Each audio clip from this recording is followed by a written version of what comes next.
Can I just do this? I think I might just do the other corners. Regretting my decision to be an overachiever and try to make a full friggin' Rubik's Cube instead of just a cube right now.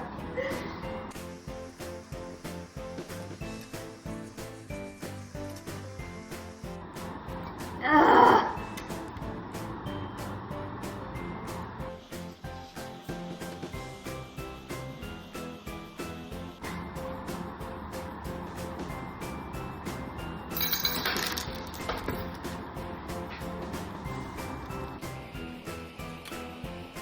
Third time's the charm, right? I'm gonna try this in the same awkward way I've been doing it every other time and it hasn't worked.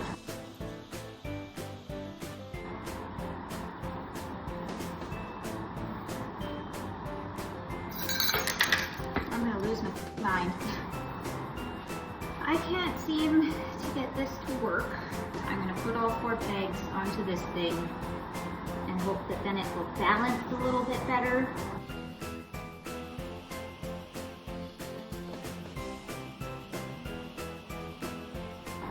This guy's too long.